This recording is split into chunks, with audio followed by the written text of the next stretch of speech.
मित्रों, आज हम साहित्य सम्राट प्रेमचंद जी का साहित्य एक परिचय इस टॉपिक पर अध्ययन करेंगे। प्रेमचंद जी आप बहुत अच्छे से जानते हैं। प्रेमचंद कृषिहार जीवन पर जो साहित्य प्रेमचंद ने लिखा है उसको भी हम लोगों ने बहुत अच्छे तरीके से देखा पढ़ा। प्रेमचंद ने किसान जीवन को लेकर, इस भारतीय कृषक जीवन को लेकर बहुत सारा साहित्य हम लोगों को दिया है। साहित्य में प्रेमचंद का नाम बहुत ही आदर से लिया जाता है। प्रेमचंद किसान जीवन को लेकर, प्रेमचंद सामाजिक जीवन को लेकर, सांस्कृतिक जीवन को लेकर बहुत ही अच्छे तरीके से लिखते थे। जैसे सामाजिक और धार्मिक जीवन को लेकर प्रेमचंद जी ने ईदगाह जैसी कहानी हमें दी है। एक सामाजिक चित्रण को लेकर कफन जैसी कहानी हम लोगों को दी है।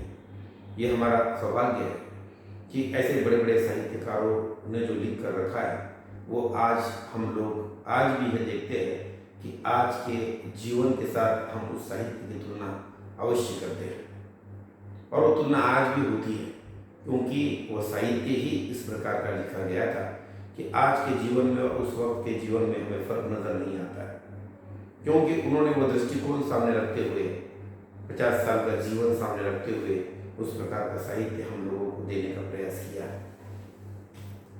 प्रेमचंद जी को लेकर प्रेमचंद का मूल नाम बताया जाता है धनपत राय, और उनका जन्म 31 जुलाई 1880 को वाराणसी के नज़दीक लमही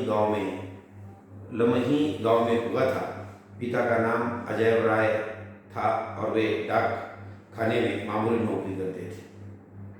वे जब सिर्फ 8 साल के थे तब माँ का निधन हो गया। पिता ने दूसरा विवाह कर लिया, लेकिन वे माँ के प्यार और वत्सल से महरूम रह गए। मतलब जो हम लोग देखते हैं कि एक इंसान के जीवन में माता पिता दोनों की ही भूमिका समसमान होती है। जैसे किसी इंसान को अपने पालन पोषण के लिए जितनी आवश्यकता अपने माँ की होती है उतनी आवश्यकता अपने पिता की भी होती है। लेकिन प्रेमचंद जब छोटे थे तभी उनके माँ का देहांत हो गया, और उसके बाद प्रेमचंद जी के पिता ने दूसरी शादी कर ली। वो डाक खाने में काम करते थे, मतलब एक छोटे से कर्मचारी के रूप में काम किया करते थे। मध्यम वर्ग से हुआ करते थे। उस मध्यम वर्ग का जीवन चित्रण भी प्रेमचंद ने अपने साहित्य में बखूबी किया है, और हम उस साहित्य को भी बहुत अच्छी तरीके से देख पाते हैं, क्योंकि प्रेमचंद जी को उपन्यास सम्राट माना जाता है, क्योंकि उन्होंने बहुत अच्छे उपन्यास हम लोगों को दिए, बहुत अच्छे उपन्यास हम लोगों को पढ़ने के लिए दिए हैं। इसलिए उन्हें प्रेमचंद जी को उपन्यास सम्राट के नाम से, कहानी सम्राट के नाम से भी जाना जाता है। प्रेमचंद जी को हिंदी और उर्दू के महानतम लेखकों में शुमार किया जाता है। प्रेमचंद की रचनाओं को देखकर बंगाल के विख्यात उपन्यासकार शरद चंद्र चट्टोपाध्याय ने उन्हें उपन्यास सम्राट की उपाधि दी थी। प्रेमचंद ने कहानी और उपन्यास में एक नई परंपरा की शुरुआत की, जिसने आने वाली पीढ़ियों के साहित्यकारों का मार्गदर्शन किया।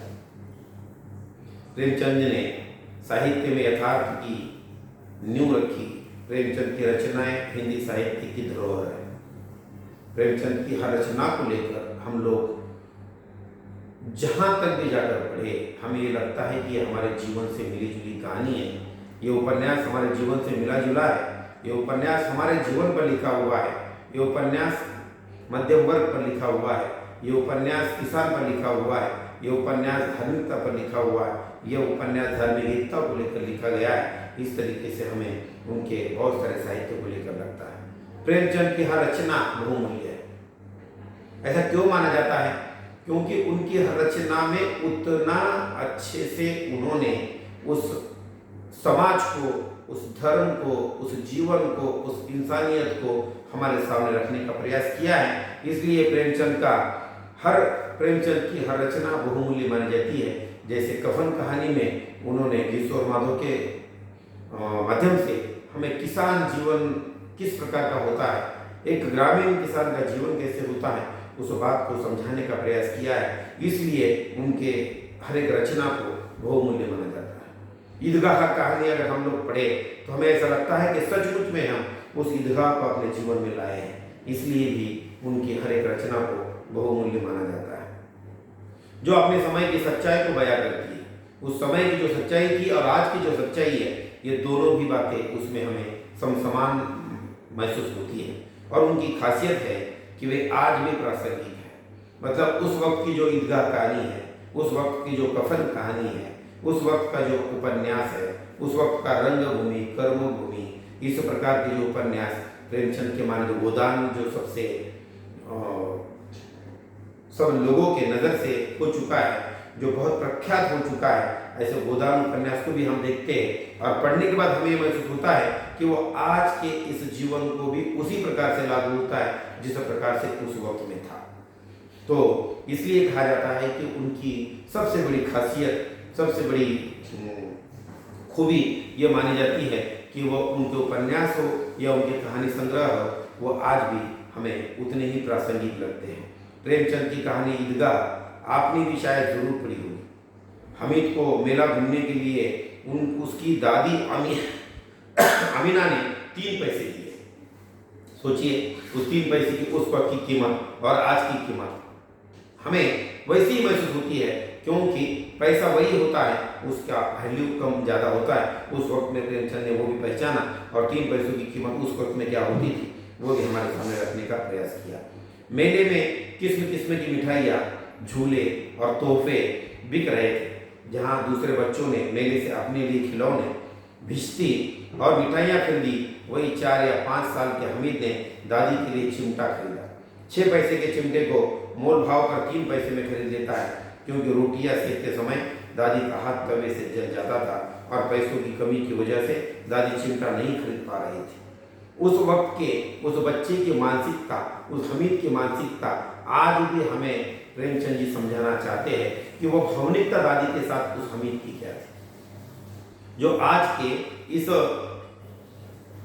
कलयुग में हम लोग अगर देखें तो आज माता पिता को लेकर भी लोगों की वो भावनिकता हमें नजर नहीं आती है। और हामिद की वह जो प्रेमचंद की ईदगाह कहानी का हामिद है, उस हामिद की भावनिकता उस वक्त में देखिए कि जहाँ पर बच्चे अपने अपने खिलौने लेने में, जहाँ पर बच्चे अपने झूला खेलने में, जहाँ पर बच्चे वहाँ पर आई हुई नई नई मिठाइयाँ खाने में मशगूल थे, उस वक्त में भी हामिद के मन में यह बात आती है कि मेरी दादी का जीवन किस प्रकार का है, दादी वो रोटियां सेकने के लिए चिमटा क्यों नहीं ले पा रही है, क्योंकि हामिद उस दुख को, उस भावना को समझ पाया था कि दादी इन पैसों को बचाने के लिए वो चिमटा खरीद नहीं पा रही है।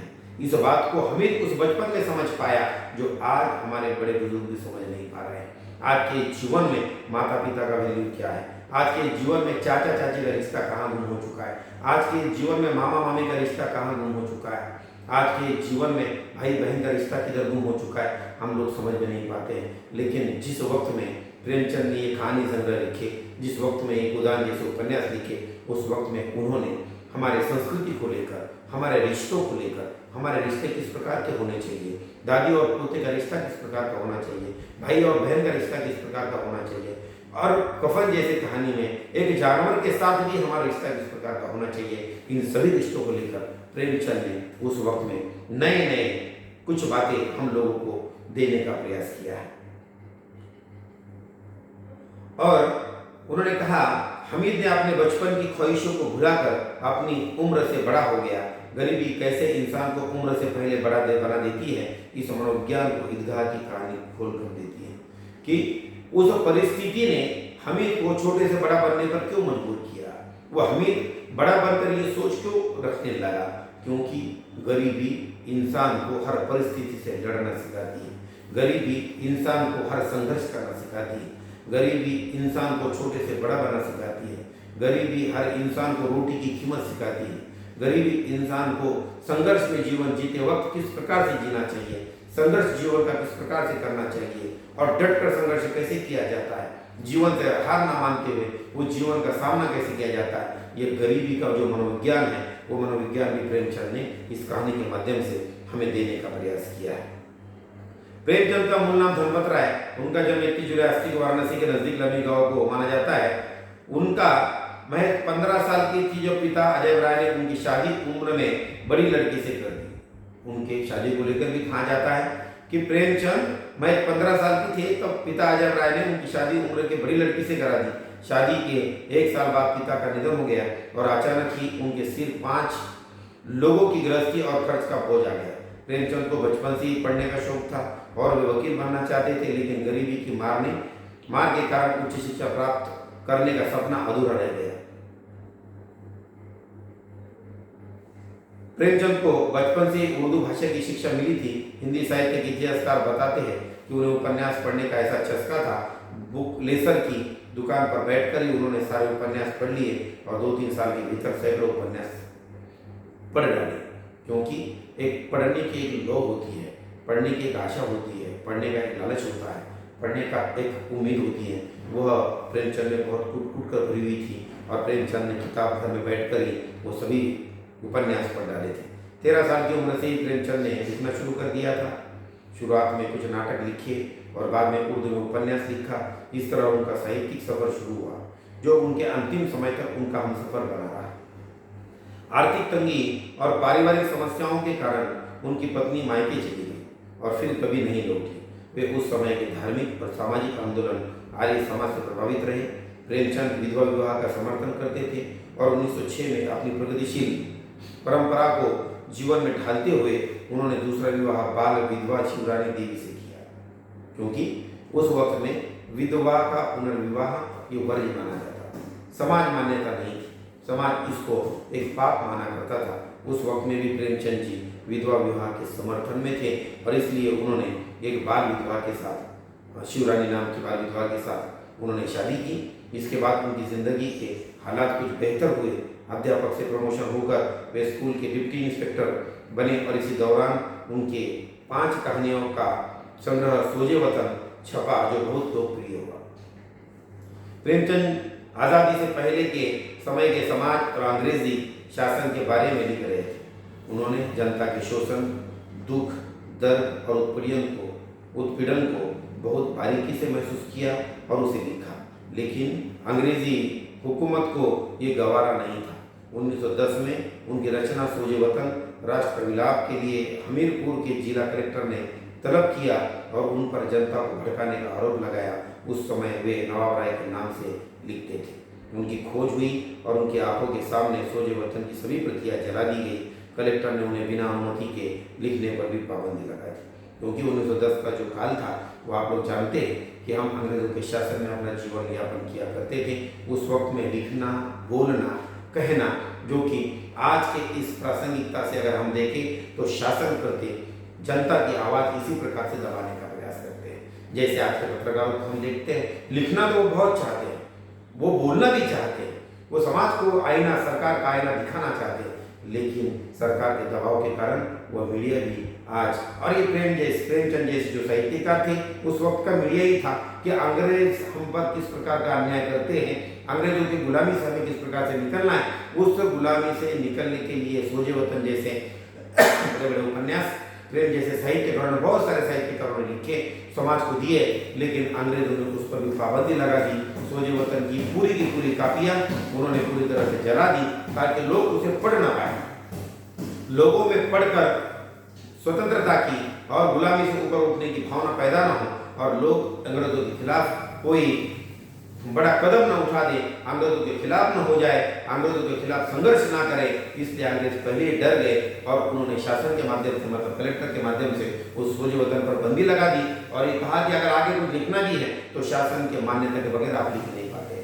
सोचिए कि शासन का दबाव हम जनता पर किस प्रकार का होता है, लेकिन उसके बावजूद भी प्रेमचंद जी ने लिखना बंद नहीं किया, अपना लिखना चालू रखा और समाज को इन अंग्रेजों के शासन से हमें मुक्त कैसे होना है, हमें स्वतंत्र कैसे होना है, हमें आज़ादी की लड़ाई कैसे लड़नी है, आज़ादी की लड़ाई लड़ने के लिए हमें एक कैसे होना है, समाज को एक कैसे करना है, इस समाज को एक करने के लिए भी उन्होंने बहुत सारा साहित्य हमें देने का प्रयास किया है। उसमें से सोजे वतन एक उसमें का ही एक उपन्यास हम मानते हैं।